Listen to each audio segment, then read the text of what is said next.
Well, welcome to this webinar presented by the IET's Anglian Coastal Local Network, which represents members in Norfolk and Suffolk.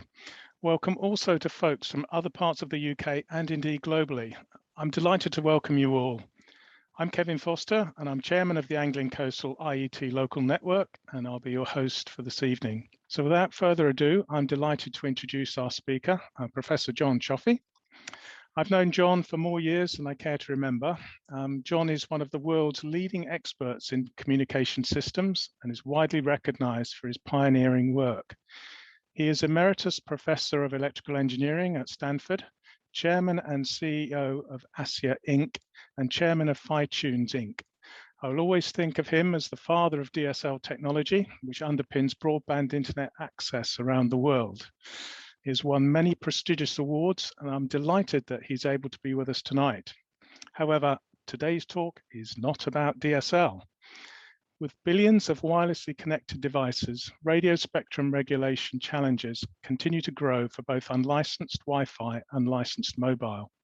John will describe how dynamic cognitive solutions are just beginning to find field use, and how these initiate the inevitable march towards increasingly artificially intelligent allocation of spectra and space. John will provide a review of multi-user communications, fundamentals, and the complexity of solutions. He will show how these solutions may find future application to magnify spectral efficiency by orders of magnitude. So John, over to you. AIR, of course, that's an acronym there, Artificially Intelligent Regulation, but a little bit of a play on word, of course, because we think of air and wireless transmission. So happy to be with you all, and thanks for the nice introduction and the opportunity to speak to you tonight. So maybe I'll kind of think, and you probably noticed, I didn't know this was going to happen, but the music that was playing, that was selected here by Kevin and the IET, was generated by a robot. So what else can robots do these days with artificial intelligence? Well, I think since this talk is nominally is virtual, of course, but nominally positioned within the UK from the BBC here, here's, would you let a robot lawyer defend you? Might be a question you're thinking about. Probably not quite yet, but maybe that happens in the future. How about a robot doctor taking care of you? Maybe that's better, huh? And how about us engineers? We get replaced by robots at some point that are designing better than we are. And so here the topic is, suppose regulatory functions, if you will, or people became increasingly robotic or machine driven. What would that allow us to do in wireless communications? So what kind of improvements might we be able to get? So with that, here on the next slide, if you're from the US, you probably recognize what that picture is. They have 5 commissioners for our federal communications group, FCC in the United States. This is a little bit older picture. You can see 2 chairmen sitting out at the end, chairman and a chairwoman. But suppose the group, one or all, were effectively replaced by robots or artificial intelligence. How much better could we do? What would it take to actually do that, and how much improvement could we actually get? And those are kind of fun questions. And if you're a regulator, maybe you work for Ofcom and you're watching, don't worry, this is looking well into the future, 5 to 10 years out. But we're trying to pose some fun topics while doing this, but also try to look at what might be the challenges. If we go to a system like this, I know there are some baby steps in this direction with cognitive radio methods and white spaces and so forth that have been used. But suppose we took that to the limits, where might we be able to go? So to understand that, let me try to position first, just with respect to evolving connectivity trends and some of the needs of communications today as we see them. This is from the Cisco annual report that they do every year, and it lists the number of Internet of Things devices and how that's grown from 2018 and projects to grow the next few years. And you can see tens of billions of devices. a lot of machine to machine, that's the M2M there, growing rapidly, but smartphones, of course, and many other things as well, adding to many, if you will, users out there that'll be communicating. And suppose the question would be, they start to outgrow the number of antennas. That's probably likely, and it's kind of presumption here in this talk because it's an important technical metric really to look at. When your number of users exceeds the number of antennas, the need for the more dynamic regulation will grow. So you can think of that as maybe one measure. And of course, these things that are communicating are maybe sensors of all types, security, otherwise, cameras everywhere, information sharing, entertainment, AR, VR applications, transportation to and from all the moving vehicles, smart cities, Industry 4.0, so forth. Maybe as kind of a metric as well, look at the number of public Wi-Fi hotspots and how that's grown. As you can see, that's kind of flattening a bit. It's up there in large numbers, several hundred million, but flattening there in the 500 to 600 million range. If you were to actually look at the number of cell towers globally, it's roughly around 4 million, so maybe about 1% of the Wi-Fi hotspots, still big numbers in each case. But the point being that the number of things or communicators, if you will, is going to grow faster than the number of places we can kind of deploy antennas, if you will. So maybe we have 50 billion things and 1 billion sites. That's about 50 devices per access point or radio access node, if you will. And we probably can't continue to grow the number of cell sites at the same pace that the need for communicating devices is growing. So with that as kind of a thought, in addition, the bandwidth of each of these devices may be increasing. Some of them may require very low bandwidth, but some may require higher bandwidth. Perhaps the biggest bandwidth consumers, if you will, of the future are the virtual reality and augmented reality systems that can require, depending on how immersed the individual is in the experience, that could be for gaming, but it could also be for remote work. Maybe it's an environment where somebody is no longer required to be physically present, but they're nonetheless controlling or overseeing devices and using them, and there's an immersion in that environment. So you get up to hundreds of megabits per second per device when we start to look at these, try to almost transporting type experiences with lower latencies often required at the edge to the actual devices, maybe 1 milliseconds. If you're in the internet service provider's cloud, maybe 20 to 50 milliseconds, in public cloud longer. So these are all things that are trends that are occurring. So maybe it helps to kind of go back a little bit in time, take ourselves back to the beginning of the century, if you will, and look at just a simple two-path wireless model.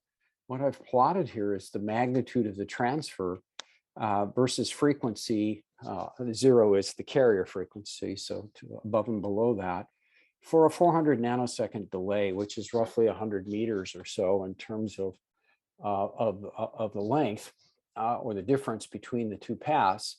And if you note here, there are these notches, okay, in frequency that are occurring throughout the 20 megahertz of bandwidth that I plotted. And if you go back to 2G wireless communications, they were fairly narrow, about 300 kilohertz in bandwidth. And if you happen to get the 300 kilohertz right at the peak of one of these transfers, then of course it would pass through and you'd have a reliable communication. But if it's in a notch, you're basically losing the signal here on this simple model. Now, what happened is we get to 3G, and that was, for those of you that remember, quite a controversial era in wireless communications. But basically, the concept was spread the spectrum, make it wider. And the main advantage of that is simply the resiliency that you get with a wider signal. Those notches are only going to take away a portion of the signal, and with redundancy and encoding, you could effectively reconstruct that at a receiver. But we're increasing the bandwidth here, making it wider with 3G. We go to 4G, many of you may know the widest channel on that is the 20 megahertz that I'm showing here. So that's the green curve that's come up, and obviously more robust.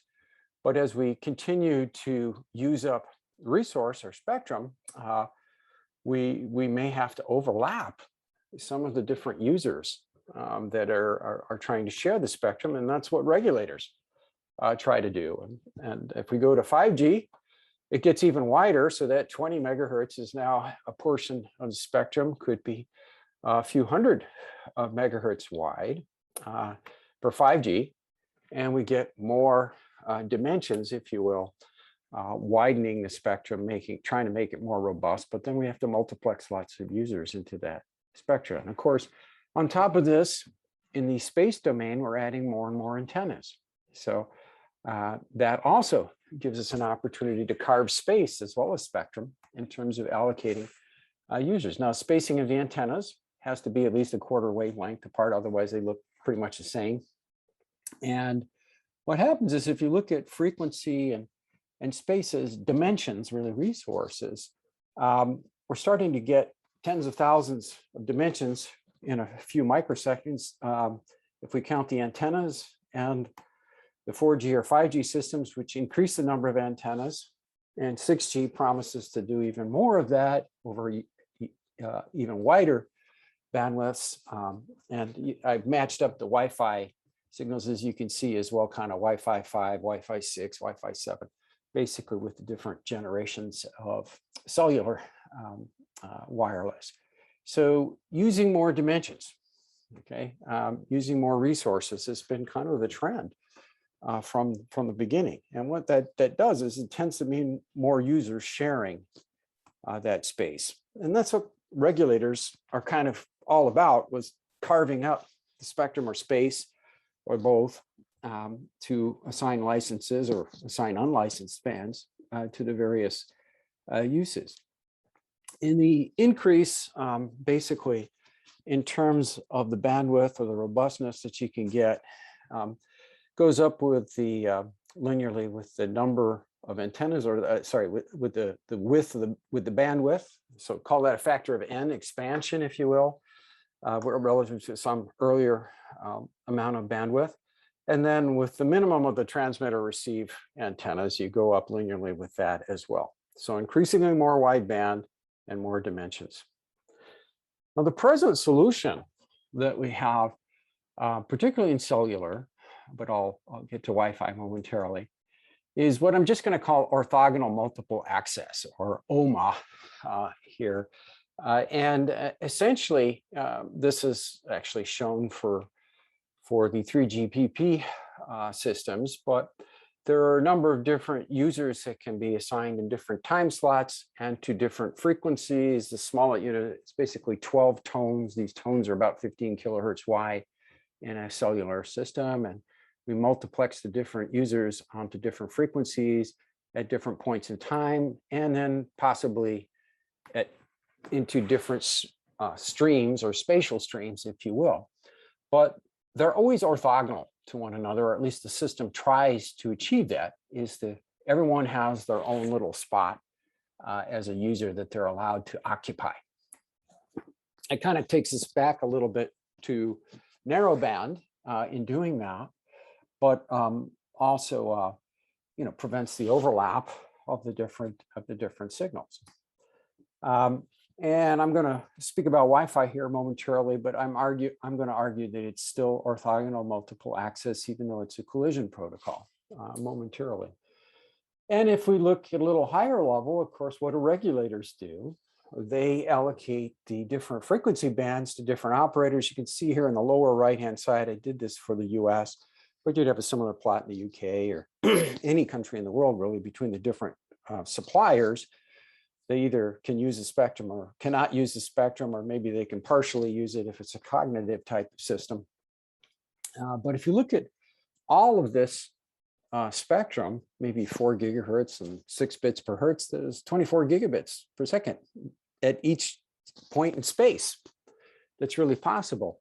So is assignment to one of the operators, who then further assign it to one of the users, always the best thing to do with this kind of orthogonal multiple accessing? Or could we do better than that?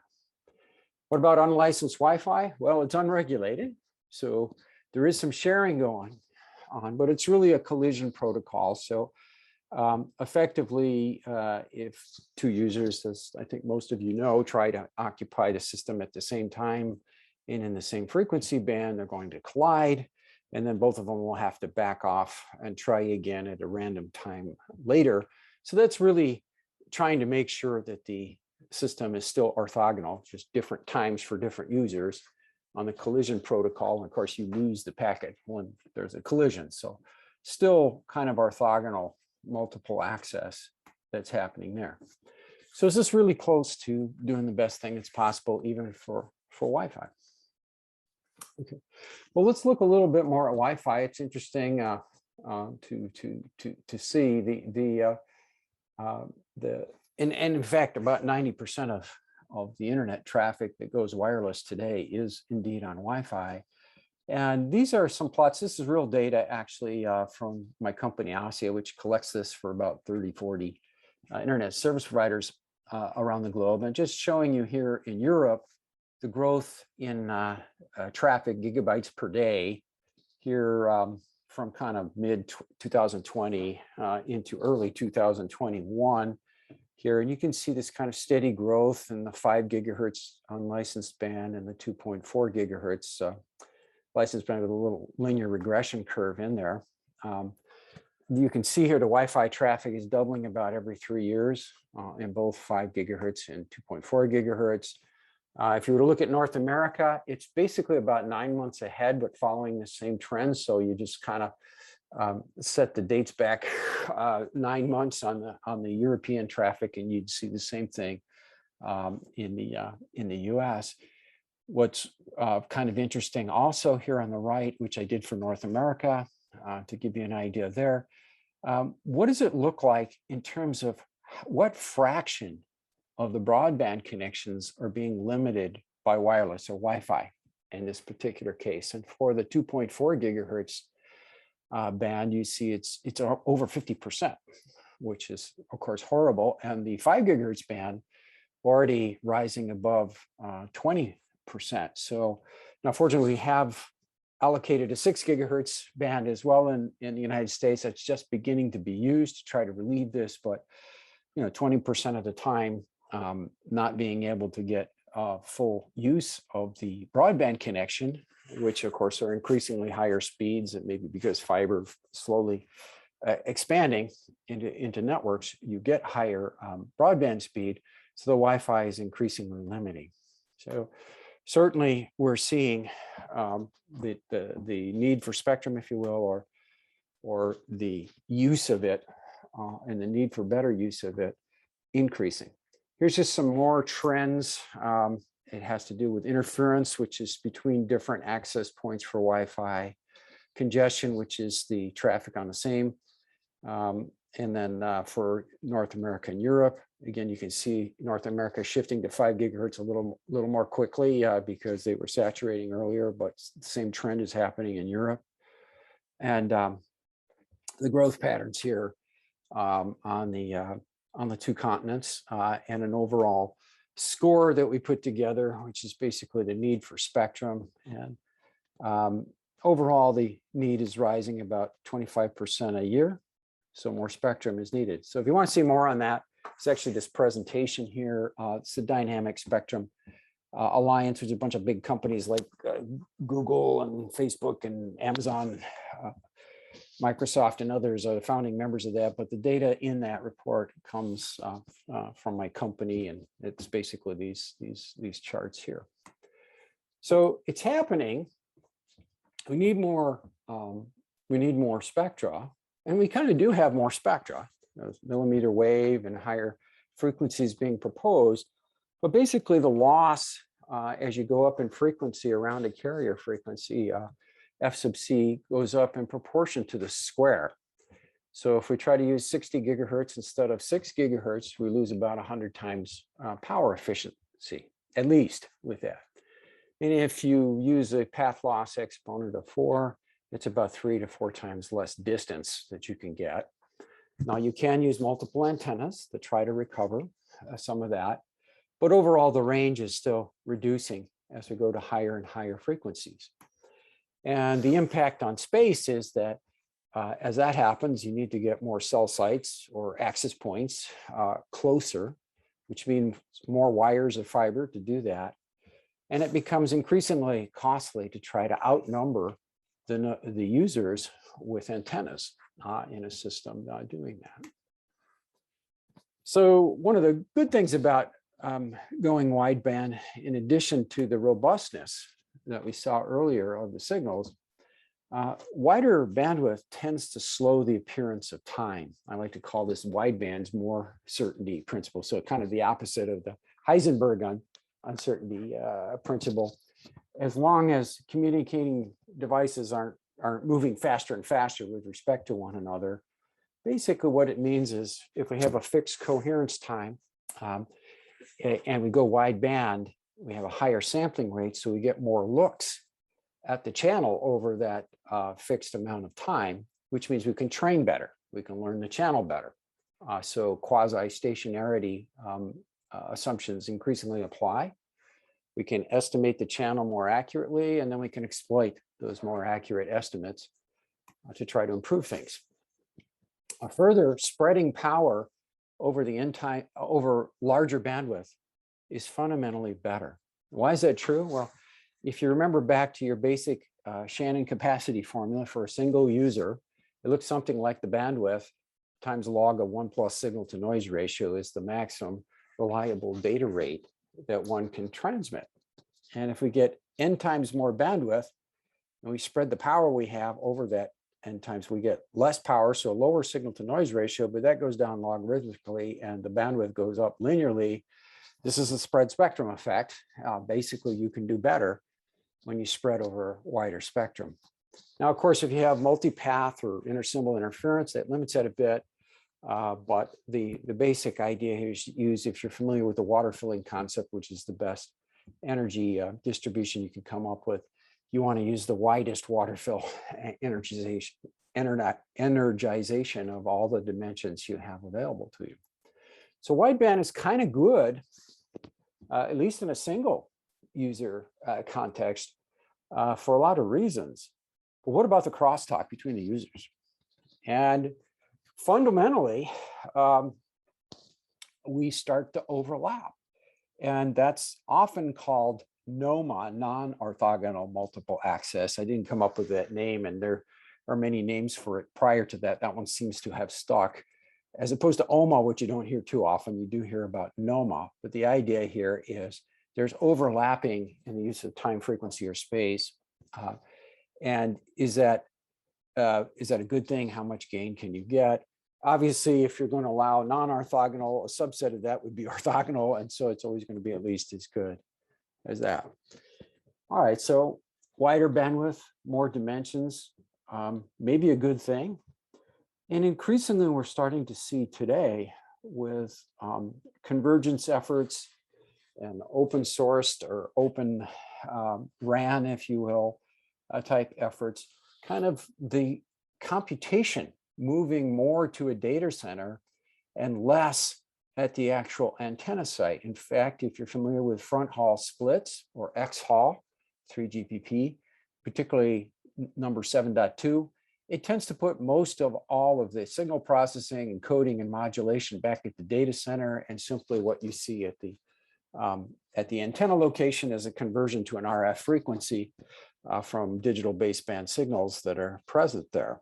So a lot of compute power is starting to become available at the edge. Tens of teraflops may be available, of course, across many channels being used. And then we can combine that with maybe intelligent or artificially intelligent regulation, and that will allow us to start to unravel, if you will, all those overlapping signals and perhaps do a better job. One concept that extends that a little bit further is a company, a smaller company I've been involved with, where actually twisted pair of fiber cables are used to carry an intermediate frequency wireless 5G signal, 4G signal, if you will, and then it gets modulated the rest of the way. Once it gets to the other end of the wire, typically in a home or business somewhere, that saves a lot of power. Don't have to put as many antennas or cell sites out there because you're taking advantage of the wires that are present. And it also tends to be synergistic with this X-Hall split 7.2, which you can do more signal processing back at a central site or at the edge of the network, if you will. So this helps kind of position all of these things, X-Hall 7.2, this concept here, an artificially intelligent radio. Now, there's a paper on that, if you like, I refer to on the slide. So with that as a thought, how much better can we do? And multi-user basics are really at the core of this. So I've actually listed, this is a free book, it's online, it's what I use to teach the classes I've taught at Stanford in the digital communications area. And so some of the things there, if you have further interest, you're welcome to go there and look. But the idea is, if I have more than one user, okay, they're sharing the spectrum, they're sharing the resources in space. That could be, from a cell tower, or it could be all the devices inside a home or business. And we'd like to be able to address those types of problems. The downlink problem is really a one-to-many problem, and sometimes that's called a broadcast channel. It doesn't mean that every signal user is getting the same signal like broadcast television. What it means is that you have a coordination or a single transmit site on one side of the link. The dual of that is the uplink or upstream problem, where you have a common receiver, but many different transmission points. Of course, you can have kind of combinations, if you will, where you relay the signals, and you can have various overlapping combinations as well, sometimes called the interference channel. So let me kind of take you back a little bit to basic communications. And we describe really any channel. It's got an input X, an output Y, by conditional probability distribution. If we know the input distribution, we know the joint distribution as well. And so we'll look at that. We'll have a message, we create a signal, it goes through a channel, and we get an output. And what we're going to do is look at, for the particular output, what input was most likely to have produced that output, and we decide that corresponding message. If we have a second user, it's the same thing over again, but then there's the issue of, well, this first user is present in the channel. So the receiver over here, if he's looking for the transmitted signal from user 2, can do one of two things. They can pretend that this signal is noise and just take the average, find the marginal distribution, if you will, and then go through its detection process. Or it can try to decode this user first, remove it, and then decode, if that's possible, to decode the other users. And so you can do one of those two things, and that's basically multi-user communications, is a study of how to do that when you have maybe coordination on one side, or you can coordinate the codes downlink, or maybe you have coordination on the other side, but not the transmit side, on the receive side. That's the multiple access. And if you have coordination on both sides, it becomes a single user problem. So we're back to something we know well in that case, but it's rare that occurs in wireless. And there is a maximum reliably decodable set of data rates, if you will, that can be achieved in this situation. So if you look at this little plot here, it's called the capacity region. And there's a data rate for user 2 and a data rate for user 1, and they're not independent. So as user 2 goes down, user 1 goes up, and vice versa, as long as this is not a rectangle here for the region, which would mean that the two signals are independent. And that's kind of the OMA situation. But in the NOMA situation, they do affect one another. And you can choose any point in the region and reliably achieve the pair of data rates that are associated with that point.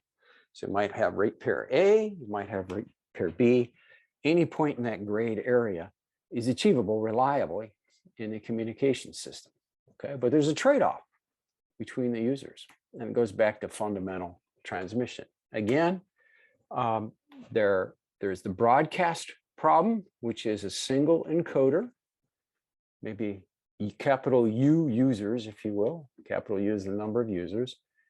Each one has a receive site that's separate, and so they can't coordinate on that side, but the transmitter can coordinate in sending the signals. Multiple access to dual is kind of the uplink, or the reverse problem, where they can't coordinate at the transmit side, but they can at the receive side. And then there's the interference channel, where you can't coordinate on either side. You can think of that as kind of intercell or roaming in wireless. And then you have the mesh relay, where you may go through intermediate nodes on your way to your final destination. So how do you handle those? And I submit these are the basic four types of multi-user channels that you can see. And everything is some kind of combination of these. I call this nesting. So let me give you an example of a home network like a Wi-Fi. We have one of those that may be a broadcast channel in the downlink direction to all the devices, and a multiple access channel in the uplink direction from all of the devices.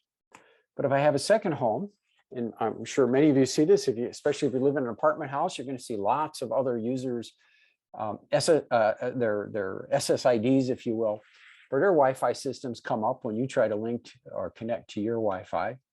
And they're sharing spectrum. They're overlapping. They're kind of fighting with each other, if you will, for the use of that spectrum. Then you get a third group, again, overlapping. And what I would say is that this particular situation, each living unit has a broadcast channel downlink and a MAC uplink, and then it's an interference channel over the set of these. And so you can kind of build different types of multi-user channels by putting these basic types together. And of course, if you have relays or multiple access points or mesh points, you can further nest, if you will, these different problems. So most all multi-user problems decompose or nest into one of these four types. Okay, so for many of you, if you've read at least the first page of the Bible, you will know that on the first day, and hopefully many of you guess it, God said, what did he say, what? Well, we're happy to be electrical engineers because he said, let there be light, right? And we all study electromagnetics. And that was the first thing that God put on the earth. So in good service to him, we're trying to be good custodians of that as engineers with our use of wireless communication and electrical magnetic waves. I've added the word Gaussian there, which of course is not in the book of Genesis because Gauss was born a lot later than that. But what happens is when we get a lot of signals from different users adding together, something called the central limit theorem that says when you add a lot of signals together, they tend to approach a Gaussian in terms of their distribution. So in addition to noise, interference from other users tends towards Gaussian. On top of that, if we use good codes for single user wireless channels, and we're starting to do that in all the wireless communications, they also tend to approach a Gaussian distribution. And it turns out that if you look at multi-user communication theory, you can always use the good single user codes if you use them in the right way. You don't need new codes for multi-user. Those same codes are still good in a multi-user case. So wireless, maybe all communications eventually, is increasingly Gaussian. So this simplifies analysis and design, actually, it turns out, for the multi-user problem, in particular, when you model it as a matrix additive white Gaussian noise channel, or AWGN, which I'm about to show on this slide. So let's suppose we have some noise, and this is not other interfering signals right now, it's just the background noise. That tends to be Gaussian in a lot of situations. We have an input to the channel, again, X, and an output Y. We add the noise to it, it's distorted. But the signals in propagating through the channel might be many user signals in that X. They tend to kind of crash into one another. but typically that's a linear, at least over a good range of approximation type of interference. And it can be modeled by a matrix, H. We have maybe L sub X input dimensions and Ly output dimensions. And so we model it that way. And the output is just H times X plus N. We'll have a power constraint, which is often expressed mathematically as the autocorrelation matrix for the input. We take the trace of that matrix, and that's essentially the power constraint. And a similar thing happens on the noise. We can model that and its power by an autocorrelation matrix as well. And what we do in good single user communications is, if it's in space, it's MIMO, and we'll try to decompose that channel into a bunch of independent parallel channels that we can transmit using good single user codes on each of them. If it's temporal, in terms of space and frequency, you can split up the frequency domain, sometimes called coded OFDM, or if you want to optimize the energy for all the inputs individually, you call it DMT. But the basic objective here is to get a bunch of parallel channels for the single user channel, and then kind of maximize your use of those channels in terms of the individual gains they have and get the best possible data rate. We tend to look at the noise and do the same thing to that. And there's a little trick called pre-whitening the channel. You take whatever noise you have, and essentially take its inverse square root and absorb that into the channel, and you get an equivalent white Gaussian noise channel. So with that as a model, it turns out we can combine MIMO and the multi-carrier transmission techniques. Here's what it looks like today in both 4G and 5G wireless and Wi-Fi. We have basically a set of encoders, one for each tone of a multi-carrier system, and then we'll have a number of antennas. And so each one of those tones will have a little matrix preprocessor. Each will go through an inverse Fourier transform, go to the time domain, make sure it's nice and cyclic on the channel by adding a cyclic extension or prefix, and then out of the antenna into the channel. This is the complexity of the transmitter for one of those systems, where N is the bandwidth expansion and L again is the number of antennas. And then at the receive side, we're just kind of undoing that, remove the cyclic extension, go back to the frequency domain, and then have matrix filters and the N decoders for the signals that were transmitted. So with that is kind of the basics. And you have a choice between the OFDM, which tries to say they don't know exactly where the channel is going to be good and bad, so they try to get, with a more powerful code, the effect of being resilient against that. Or if you do know that, then you can adjust, particularly in space for wireless systems, put different energy on different channels. So it looks like kind of a complicated system, but recall that the X-Hall type methods, and I have to apologize here, I grabbed this from a paper from the RAD Corporation, and the users are all on the left in this diagram, so the core is on the right, so it's reversed the direction. But what's important here is this distributed unit here. That's basically where all the signal processing and heavy number crunching to do encoding, decoding, any processing of the signals, FFTs and so forth, go on there. And with the split 7.2, that element is moving back towards the mobile core, where you have compute power and you can do more. So the mobile edge, if you will. Front hall split 7.2, the radio unit basically is just D to A converters, A to D converters, and drivers in the RF modulator circuit. The distribution unit has all the layer 1 and layer 2 processing, and then there's a control unit that's higher layers yet. And you can see this occurring more and more in modern 5G communication systems as they try to go to a converged virtualized network. So basically the radio access nodes become the RUs, but all the processing moves to the DU. So bare metal, quote unquote, virtualization basically transcends to everything except the last little analog component that's going to be occurring at the virtual edge. And so what can we do now to exploit all that compute power and then go back to this multi-user problem and try to improve things substantially in terms of the speeds we can get.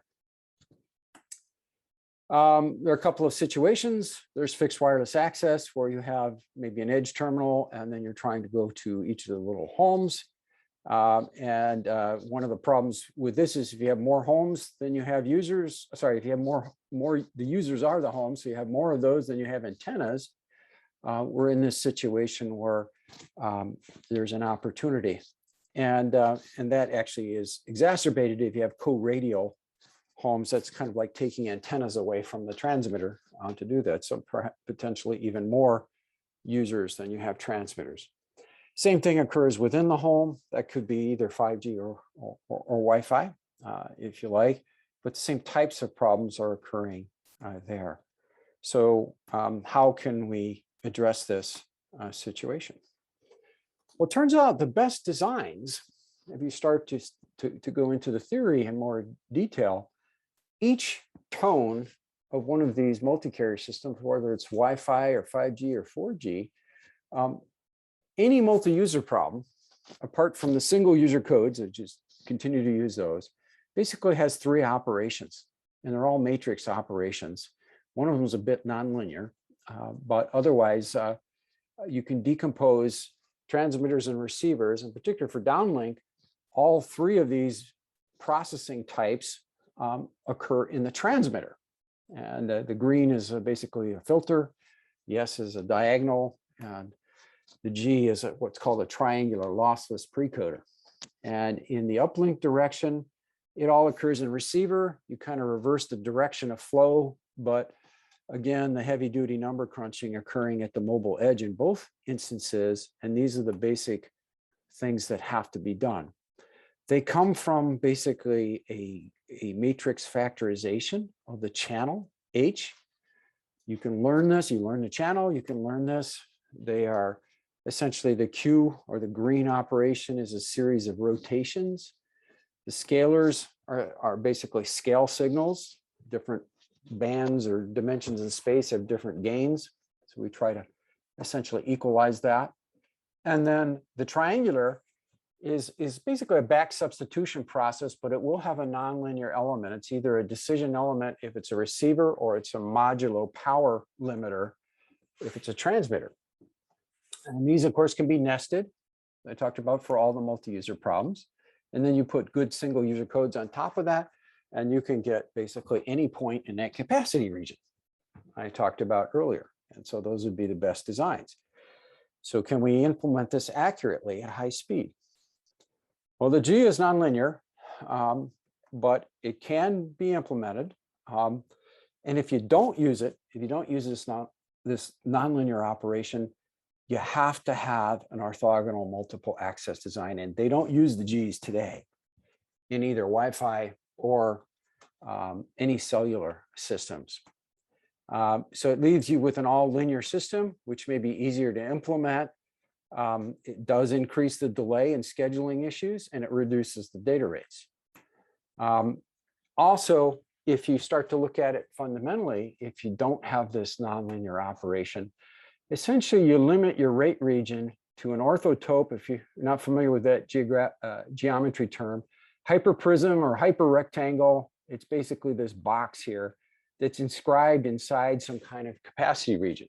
And so the question is, you got these gaps here where you can't achieve those, and how big are those gaps? Well, that depends on the channel H, and that gap grows.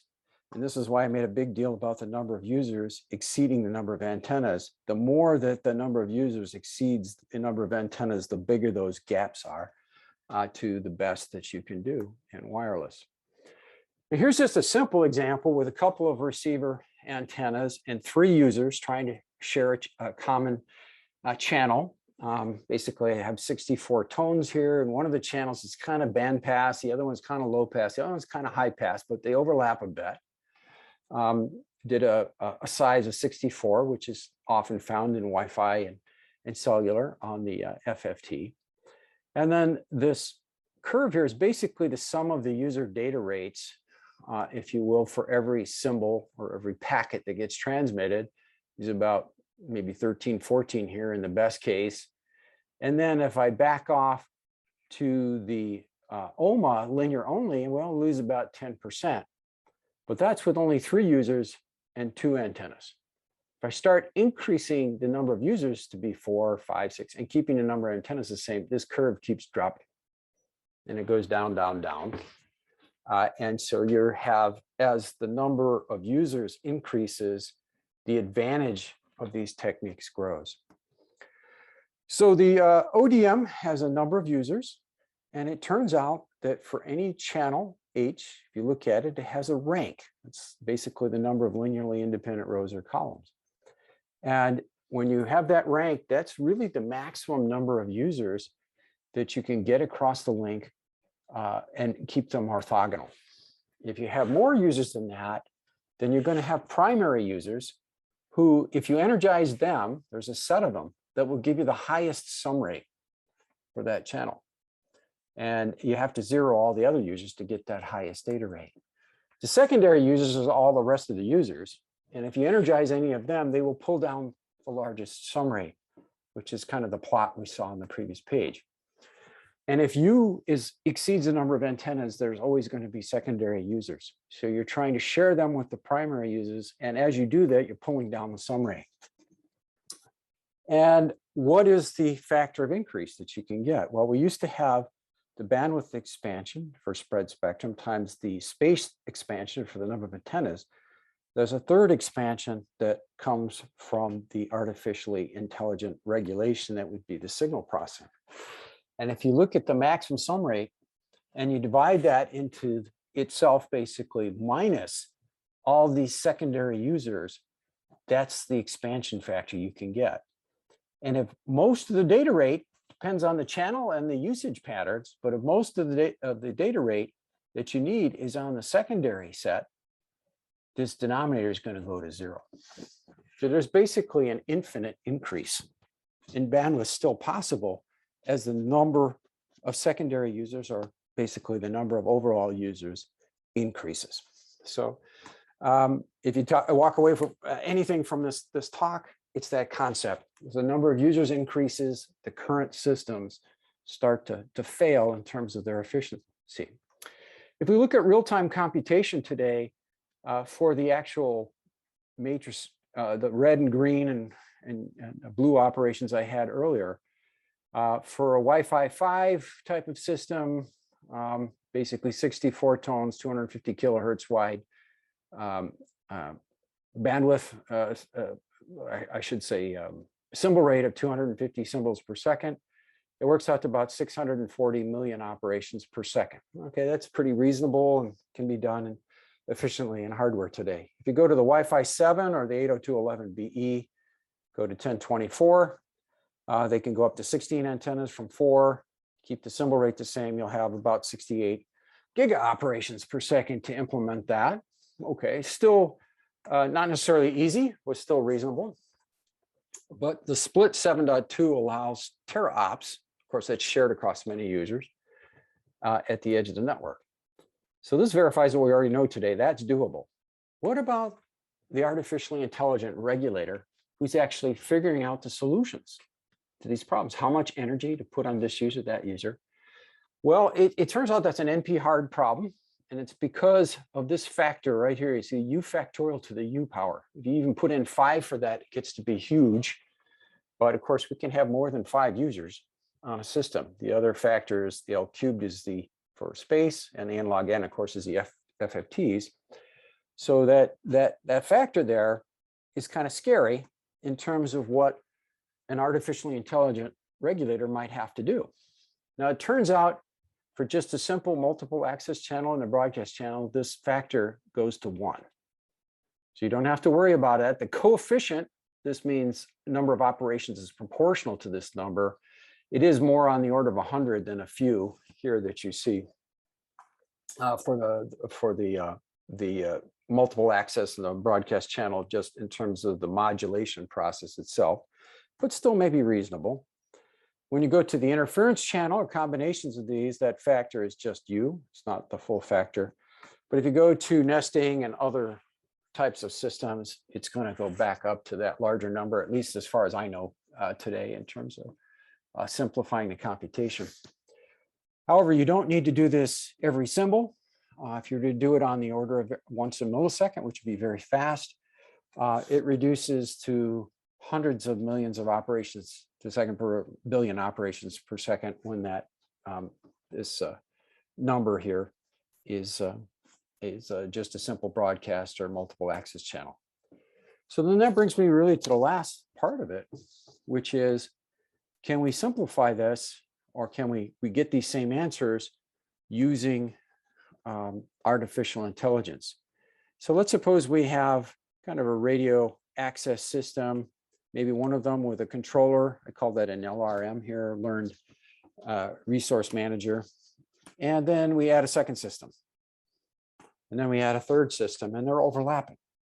Well, the artificial intelligence, which is going to try to solve these problems or approximately solve them, goes there. So that's kind of the artificially intelligent regulator. And then we're going to need to know, how do we trade off the needs of the different users? So there's going to be quality of experience metrics that are used. And so that's where the AI starts to come in to try to solve some of these problems. So those are the Q and the G operation themselves, and then learning the settings for them is what the AIR does. And that can be done using a number of different machine learning techniques. Here I've just shown a simple kind of neural net expression, but suggesting that that could be done that way. And it may be a three-dimensional type of neural net, because you have both space-time and time frequency, where you set these structures up and begin to learn the best settings for them. And that can be done again at the mobile edge where these DUs are. So put the complex software there, essentially virtualizing it, and begin to address some of these problems. And there can be a large gain if the AI is able to get these right settings or close enough to the right settings for the different multidimensional, multi-user problems that we're trying to solve. On top of that, you want to train this so that the actual users are happy. So there are things today, like, for instance, this teleconference we're on, that you'd probably be asked when you leave, or you can supply an exit score, if you will. And it might have been good or might have been bad, depending on whether you like my talk or not, but also whether the connectivity was good. And that second thing could be used to train so that in future situations that look similar, you do better. And there are things that have to do with repair and complaint calls and so forth. So we learn that, and then we train it by the actual user feedback on these basic operations, and begin to use that to not only learn the system, but to optimize it to do better. Simple ways of doing that are using little state machines. And for each state, we try to have a set of settings that are best for all the matrix operations. And we move about through those states. And some of them may be good or green, some of them may be bad or red, maybe yellows in between. And we try to find the best state, and then keep a model, a Markov model, if you will, for the channel. What's the probability we go from one state to another, and begin to optimize based on that. And then this can, of course, be continued across many different edge systems. If we have a smart enough artificially intelligent regulator over here on the left, to basically look at the cost of adding this spectrum to help out a connection that's in trouble, and finding the best solution for that. So the questions I posed at the beginning, I now return to as I'm getting close to the end. How can spectrum policy become adaptive and dynamically map to situations so that it's fair to all the communication needs? What value gets attached to those needs individually? What's fair or neutral? Which point in the capacity region do we want? And then we can implement it according to the methods that we saw earlier, but that all becomes dynamic and learned from the system itself. So we have kind of the basic tools in place to do this. Obviously not being done yet, but it is a direction that I think we might be able to go in the future. And so again, 5 to 10 years down the road, there's an opportunity for more dynamic and adaptive regulation. The gains could be large. We have to get off the OMA systems and go more towards the NOMA systems to do that. Actual computational complexity does look doable. Going to have to use some machine learning to simplify some of the more difficult problems, but that may be feasible. Training for quality of experience would be a strong improvement. And hopefully these are good problems for all of us to work on, so we won't get replaced by robots ourselves. It'll be the regulator who is maybe partially replaced by robots in the air concept. So I thank you all for listening, and happy to try to answer any questions. John, thank you very much for that presentation. Very thought-provoking, and you covered an awful lot of material there, breadth and depth. So I'm sure there will be quite a few questions. Just remind everyone, if you could put your questions into the Q&A panel at the bottom of your Zoom screen, then we can pick them up. So I'm going to hand over now to my colleague, George Williamson, to handle the Q&A session. So over to you, George.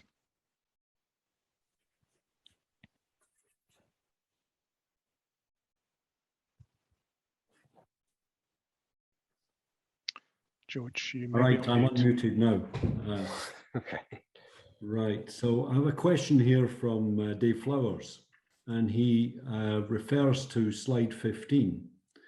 And he's asking if you have any views on how the data center converges with public cloud providers in this context. Well, I think that's an important trend that this somewhat presumes. Certainly, there are many public cloud providers who are increasingly providing a foundation or an ecosystem for whether it's for the Open RAN efforts or for their own supported software systems that basically have those very large software intensive companies starting to take over the portion of the ecosystem for the telecom and cable our service providers, internet service providers, increasingly in software. So I won't do an advertisement, but I think most of us know the names, but those are very large and powerful companies, and they have different approaches to this, but increasingly we're beginning to see that throughout the industry. It's still in early stages, but I'm really presuming that will happen as part of the AIR concept here, anticipating that eventually happens. I understand there's at least one major service provider in the United States that really has converted over to that. I know there are many globally looking at it, but the process has been a little bit painful as that migration occurs. But typically in telecom or infrastructure, that does happen. You measure change in 5 to 10 year intervals, not necessarily 18-month intervals. Even though we'd like to see this. So I think it will happen, that transition to the public cloud. There's a question from the enigmatically named Aksh, who is obviously has shortened his name to some initials. And he's asking how much data will be needed for training the system and how data needs to be shared across the different components of the solution. It's a good question. There are two things that have to be learned in the training, and one is completely different than the other. The first one is just kind of measuring the channel and all the interference between the different users and getting an estimate of the probability distribution. There's an instantaneous estimate that occurs where essentially you have a training packet or a few of those packets, and you learn the channel, and then you try to compress the information and send it back to the transmitter so that both sides are in sync on what's going to do. And that typically is just a few packets. Today, we're in the range of sub-millisecond, I think, on some of the training for that, or a few milliseconds to do that. There can be a very large amount of data for that, especially if lots of antennas and many tones in the system. And there are methods for trying to compress that. So that's at one level, but reasonable as we go wide band. The training gets down to 10% or less of the actual transmission capacity that's available to do these things. There's another portion of it that really is a longer term type of training where you try to estimate the distributions of use in given situations. They have a geographical situation, it's maybe you and your neighbors, and how you tend to use that system and what tends to happen at certain points in the day. And that might be learned over days or even weeks, and it may change and have to be tracked. And then there's maybe an instantaneous type of variation that can be plotted, every so many minutes during the course of a day. And that has to go on as well, a little bit more back in the cloud to really look at the quality of experience versus the individual situation, as opposed to maybe assuming some kind of model for use, like, a Poisson distribution on the data uses and Rayleigh fading on wireless, actually learning that. So there's two sides to it. I believe it's within reason. And one thing I'm working on with some of the computer architects at Stanford actually is what types of chips and capabilities will well match to 5G and 6G as we go forward in the future. It does seem doable. I think the biggest issue is going to be the communication inside the actual processing units between one another, as to all the things that have to be passed back and forth, so you get kind of the right settings for those matrices that I was talking about. But there are fortunately, those are pretty regular operations, so that you can do a lot of it with kind of well configured locally passed messages between a distributed set of processors. So it's a very good question, and it will be very important. But I believe those are soluble in time. John, we don't have any other questions at the moment, so can I ask one of you? And it's really a supplementary to the question that you've just answered. And what is your view of the implications of the fixed part of the access to the access point in terms of bandwidth and latency? You talked about edge computing. What does this actually require in terms of edge computing as you run the clock forward, in terms of the capacities and the numbers of users that you anticipate? Well, of course, as the number of users goes up and the bandwidth will go, the capability will go up. But as you look at some of the GPU-like capabilities you see today, they're already in the 90 to 100 teraflop capability if you can get it to the edge, which I believe is feasible. It starts to become a data center. One of the important things in the access network, George, is going to be this 7.2, or I mentioned the PHY-tunes thing, which is it uses 7.2, but it makes it more cost effective yet to be able to do that, is to get those kind of baseband equivalent signals that most of the signal processing goes on and generating those. So to keep them in one place, you will need to use a fiber, or you can use a twisted pair or coax as well, and cascade the channel. So that limits the bandwidth. If you look today at a 7.2 split on a 10 gigabit per second, the kind of Ethernet port, you need 130 gigabits per second on the fiber to carry the 7.2.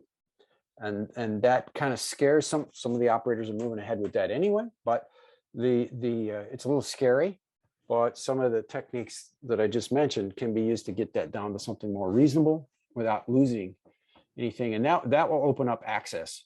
So 7.2 is a step in the right direction. I think it can be exploited a little bit further, and we'll increasingly see that. And I am aware of at least one of the major American operators is pretty substantially committed to that for millimeter wave, for instance, systems. They're going to use the split 7.2. So I think it's coming, and that's probably the future. And if that can be improved a bit, with respect to its total bandwidth needs to remote that computation back to the edge from the radio access point even better. So I think there are methods now and on the horizon that are going to improve that. And that's what we'll increasingly see access is essentially the 5G or the Wi-Fi, if that gets remoted, access point. Signal processing capability is very good and it's getting better. And it's good enough to cover the cascade of the wire and the distortion on the wireless link that follows after the antenna. And so we'll see that all kind of converge. And we won't probably have as much need, whether it's DSL or cable or fiber types of methods. If we can go that direction, we really will have a common signal processing. Obviously, as fiber goes out there, that becomes easier to do those types of things as well. Thank you. I've got a question from Nathan Brown, who asks, how do you envision the rollout of AIR and whether this could be gradual or would be better released in a big bang style? Well, I think, well, everything in telecom kind of needs to be gradual. There are major shifts over long periods of time, as I said, but it's usually not a big bang. It's usually incremental. And these techniques lend themselves very well to going from where we are today. That basic infrastructure is there. We see the virtualization efforts ongoing. They haven't, they're not completed yet. I know that there's maybe more in the press and the blogs every day about how far along the industry is. It's not really as far along as that, but it is incrementally progressing in those directions, and more of these techniques getting incrementally better and better can certainly be done. I was trying to paint a picture for what was the ultimate, because that might be motivating to take those baby steps on the way there, but certainly all of this can be done incrementally. You can get a little bit for every improvement we add in the software at the edge to try to get closer to an artificially intelligent regulator. Can I ask if there are any further questions from the audience at this time?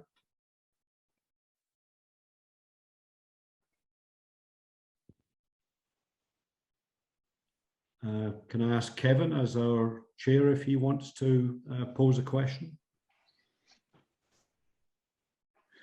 Thank you, George and John. Certainly, there's an awful lot of food for thought in the presentation. How long do you think we've got before we're going to really need this this method of regulation? We've got Wi-Fi growing, we've got users growing, antennas growing. Do you think this is sort of needed in 5 years' time, 10 years' time, 20 years' time? What's your feeling? This it's always hard to. That's probably the hardest question is to get the actual timing of the market as well as the inevitable trend there. As you saw from some of the data I had earlier, Wi-Fi need is growing about 25% a year, and I intentionally picked those periods to be after the pandemic so that we wouldn't have the big jump that we see in internet use at the beginning of the pandemic. That was eliminated from that. So that's kind of a pretty big increase. Every 3 years it doubles, and so the real question is, as we allocate more spectrum and we do that, you have to get closer because it's coming at very high frequencies which don't propagate as far. So now we have to get closer, and that's where you get into the tens to hundreds of billions of euros or dollars of investment to get fiber to all these new cell towers, whereas these techniques allow you to basically stall off that expense. So I think that the need is there. The 6 gigahertz allocations will help a bit. That'll stave off things for another 3, 4, 5 years. But I think eventually at that point, Kevin, along with maybe a lot more internet connected things than we can even anticipate today, we're looking in the 5 to 10 year range where suddenly the cost, not necessarily the availability of spectrum at high frequencies, which we'll learn how to use, but the cost of getting close enough so that it can be used will get to be exorbitant again. It's kind of like the fiber copper thing. You know, the closer you get to the home, the more expensive it gets to replace the last segment per user with fiber. That same thing is kind of happening as we try to increase the spectrum available in wireless. You have to get closer with the towers, and you know, the telecom industry, the cable industry as well, has shown that, you know, there's definitely a latency in being able to spend without the need or demand from the consumer. So I think this is just the next step, really. And it's, somebody told me at the beginning of DSL, a voice band modem guy, told me that it was a 40-year transitional market. People were saying back then it's 2 or 3 years it'll be dead, and it was a 40-year transitional market, or is. And I think wireless is also on that same kind of path as the next step in replacing things gradually, because it's very, very hard to get a fiber to everybody's wristwatch or clothing, internet connected sneakers and so forth, automobiles. You have to go wireless for that last segment, or the cost becomes prohibitive. So do we have the money to do that? And who has that money? And maybe it's governments, certainly not the service providers. Maybe it's the big internet companies. Everyone wants to go after them today and get some of their money, but I'm not sure they have enough either. So we will need to do this, but the exact timing is always hard to call. Thank you, John. Good answer. Finally, on behalf of the IET Anglian Coastal Local Network, can I thank you all for joining tonight? And I'd like to thank a big thanks to our speaker, John Chaffee, and the team who put on tonight's webinar. So many thanks for your time. That concludes the webinar.